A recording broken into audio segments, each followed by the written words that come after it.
नमस्कार, मैं प्रदीप कुमार। आप देख रहे हैं पीयूष खबर बिहार। और मैं अभी बिहार के जाने माने और बहुत ही वरिष्ठ जानकार, पुराने नेता और दलितों में अक्सर छाए हुए, अपनी एक बहुत बड़ी पहचान बनाए हुए श्री गजेंद्र मांझी जी से मैं बातें करने जा रहा हूँ। क्योंकि गजेंद्र जी जो अभी वर्तमान का जो स्थिति है, जिस प्रकार से अभी जन सुराज के जो कल जो घोषणा हुआ है जन सुराज पार्टी का, क्या 2025 में क्या इसका राजनीतिक प्रभाव पड़ेगा, मैं आपको ले चलता हूँ गजेंद्र मांझी जी के पास। आप देखते रहिए। गजेंद्र जी, आप लंबे दौर के नेता रहे हैं और काफ़ी जो है आप संघर्षरत रहे हैं। क्योंकि और ख़ास करके के देखा जा सकता है कि विशेष करके जो दलितों का जो माने आप अच्छे चेहरे के रूप में आप उभारे हैं और काफ़ी लोग आपको जानते भी हैं। क्या लगता है अभी का परिदृश्य है जो देखा गया है, जिस तरह से कल जन सुराज पार्टी का जो आगाज़ हुआ है, क्या 2025 में इसका बिहार में राजनीतिक प्रभाव क्या रहेगा, इससे क्या?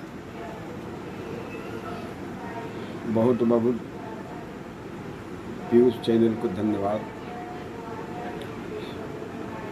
हम लोगों ने भी अखबारों के माध्यम से जाना कि 2 अक्टूबर को गांधी जी के जयंती के अवसर पर जन सुराज की पार्टी की गठन की गई है। और जन सुराज के भाई जन सुराज के प्रशांत किशोर को बधाई देते हैं। इसलिए बधाई देता हूं कि बिहार में जो बदलाव की छटपटाहट है, बिहार में जो निराशापन है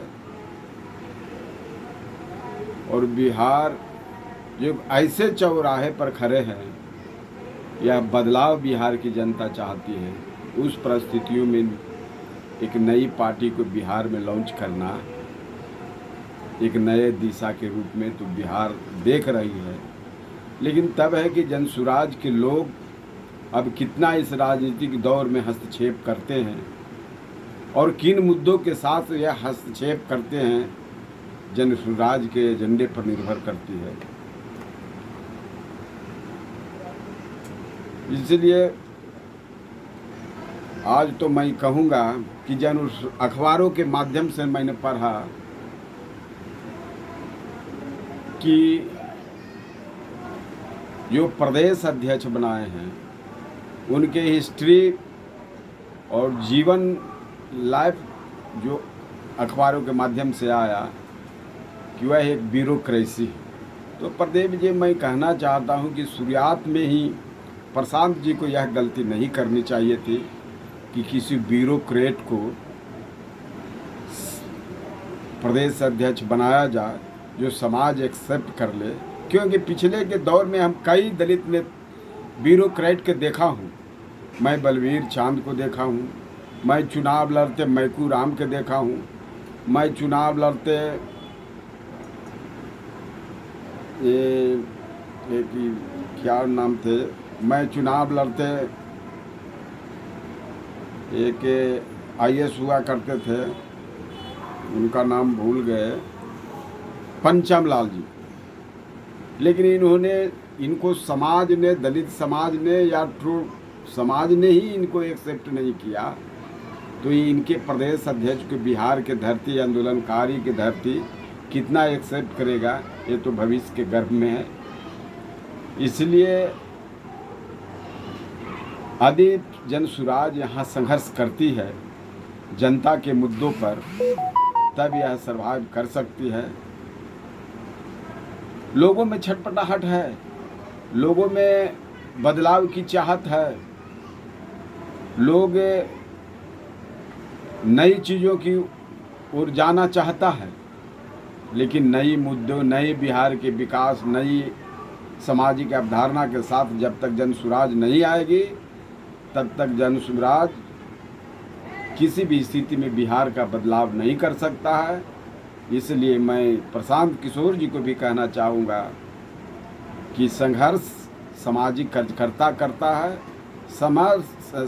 संघर्ष सामाजिक स्थानीय लीडर करता है। ब्यूरोक्रेट के भरोसे बिहार के बदलाव नहीं किया जा सकता है। ये मेरी धारणा है, ये मेरी मानना है और यह सच्चाई भी है। इसलिए मैं जब तक ब्यूरोक्रेसी से प्रशांत किशोर जी अपना ध्यान नहीं हटाएंगे तब तक बिहार का बदलाव नहीं होना है।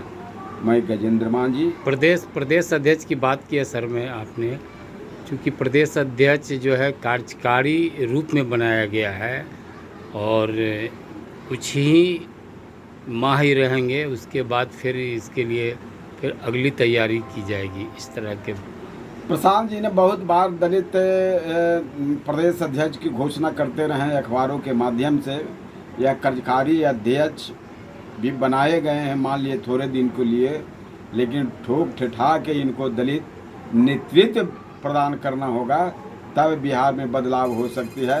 ब्यूरोक्रेट के जल्दी ये बदलाव कतई संभव नहीं है। इसलिए मैं मानता हूँ कि ब्यूरोक्रेट क्या दलित कार्ड तो नहीं ना खेला गया है सर, जिस तरह से जो है राजनीति में दलित कार्ड खेलना कोई अनुचित नहीं है, यह उचित बातें हैं। दलितों को भी मान सम्मान होनी चाहिए, दलितों के भी नेतृत्व करने की क्षमता की तलाश होनी चाहिए, लेकिन ब्यूरोक्रेट के जरिए दलित की क्षमता को तलाश नहीं किया जा सकता है। राजनीतिक क्षमता अलग होती है, बौद्धिक क्षमता अलग होती है। राजनीति में ब्यूरोक्रेट का एक्सेप्टेशन नहीं है। ये मैं कई उदाहरणों से मैं जानता हूँ कि ब्यूरोक्रेट के जरिए लोकतंत्र को आगे नहीं बढ़ाया जा सकता है। यही मेरी कहना है।